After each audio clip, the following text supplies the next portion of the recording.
നമസ്കാരം സുഹൃത്തുക്കളെ.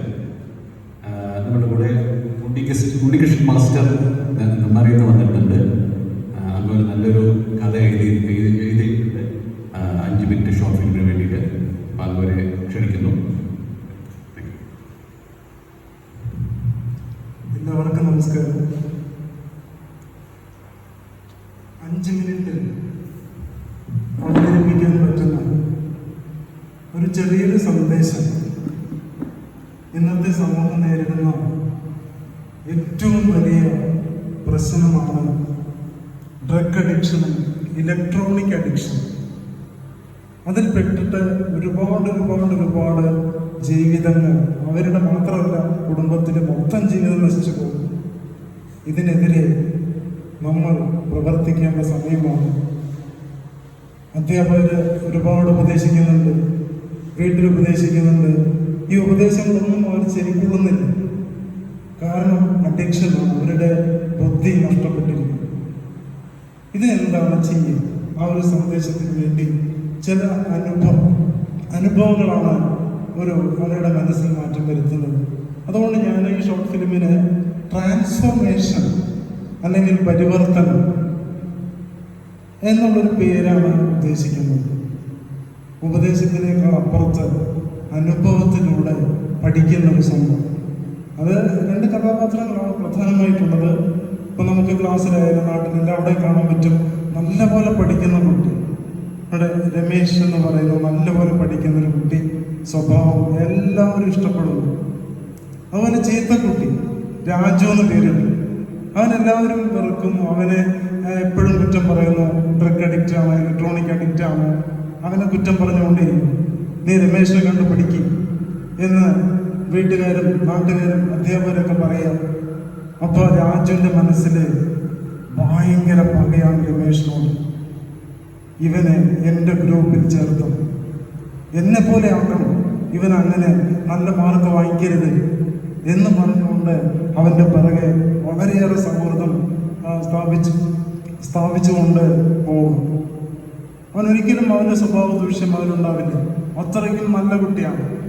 പക്ഷെ ഇവൻ്റെ പ്രേരണ ദിവസവും പ്രേരിപ്പിച്ച് അവൻ്റെ മനസ്സിൽ ചെറിയൊരു മാറ്റം, ഒരു കാര്യം 100 പ്രാവശ്യം പറഞ്ഞാൽ ചെറിയൊരു മാറ്റം വരുന്നതാണ് പറയുന്നത്.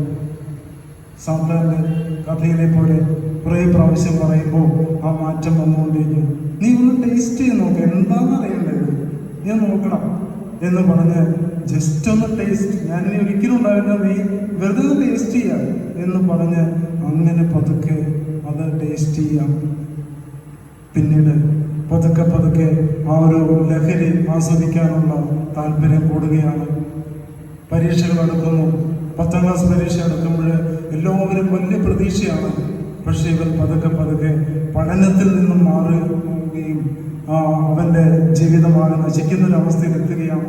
പ്രത്യേകിച്ച് അമ്മയോടാണ് അവന് ഏറ്റവും കൂടുതൽ സ്നേഹവും കടപ്പാടും. അമ്മയുടെ പ്രതീക്ഷ, അമ്മ എത്ര ആൾക്കാരോട് പറയും ഫുൾ A+ ലഭിക്കുക എന്നൊക്കെ പറഞ്ഞുകൊണ്ട് എന്തൊരു അഭിമാനമായിരിക്കും അവർക്കുള്ളത്. പക്ഷേ റിസൾട്ട് വന്നപ്പോൾ ആ ഷോക്ക് അമ്മയ്ക്ക് താങ്ങാൻ സാധിച്ചില്ല. ഏറ്റവും കൂടുതൽ അഭിമാനിക്കുന്നത് അമ്മയ്ക്ക് സഹിക്കാൻ പറ്റിയില്ല. ഫുൾ A+ ഇല്ല, ഏറ്റവും കുറഞ്ഞ മാർക്കോടെ. എന്താണ് പറ്റിയത്? അവൻ്റെ പ്രസരിപ്പും സന്തോഷം എല്ലാം അവനൊരു ഇമാജിനറി വേൾഡിലാണ് ജീവിക്കുന്നത്, സ്വപ്ന ലോകം. അതുമാത്രമേ ഉള്ളൂ ഡിപ്രഷൻ. അങ്ങനെ തകർന്നടിഞ്ഞു പോയ ഒരു ജീവിതം ആ അമ്മയ്ക്ക് താങ്ങാനാവാതെ അമ്മ ആത്മഹത്യ ചെയ്യുന്നതാണ്. അമ്മ ആത്മഹത്യ ചെയ്യാൻ പിറ്റേന്ന് ആ ഒരു വാർത്ത ജനങ്ങളെല്ലാവരും അറിയുന്നു. ഇവനെ പഴിക്കുന്നു. അച്ഛനും മകനും കരഞ്ഞ് ഈ ഒരു ദുഃഖം സഹിക്കാനാവാതിരിക്കുമ്പോഴാണ് അവൻ്റെ അധ്യാപകൻ, അവന് ഏറ്റവും ഇഷ്ടമുള്ള അധ്യാപകൻ അവിടെ എത്തുന്നു. എല്ലാവരും കുറ്റം പറയുമ്പോഴും സ്നേഹിച്ച അധ്യാപകൻ, അവനെ നല്ല വഴിക്ക് നയിക്കുവാൻ വേണ്ടി സ്നേഹിച്ച അധ്യാപകൻ, ആ അധ്യാപകന്റെ ഉപദേശം, അമ്മയുടെ ആത്മാവിന് ശാന്തി ലഭിക്കണം, നീ ഒരു മാതൃകയാവണം, പിറകോട്ട് പോകരുത്, മുന്നോട്ട് തന്നെ പോകണം. ആകാശം ഇടിഞ്ഞു വീണാലും ഇടത് കാലം കൊണ്ട് ചവിട്ടി നീക്കണം. നീ മുന്നോട്ട് പോകണം. അമ്മയുടെ ആത്മാവിന് വേണ്ടി, അമ്മയുടെ ശാന്തിക്ക് വേണ്ടി നീ ഇന്ന് മുതൽ കഴിക്കരുത്. ഇനി ഒരിക്കലും ഡ്രഗ് അഡിക്റ്റ് ആവില്ല എന്നെനിക്ക് സത്യം തരണം, സത്യം ചെയ്യണം എന്ന് പറഞ്ഞ് അവൻ ആ അധ്യാപകന്റെ കാൽക്കൽ വീണ് അവൻ പ്രതിജ്ഞയെടുക്കുകയാണ്. ഇനി ഒരിക്കലും മദ്യം, മയക്കുമരുന്ന് ഉപയോഗിക്കില്ല. സത്യം, സത്യം, സത്യം.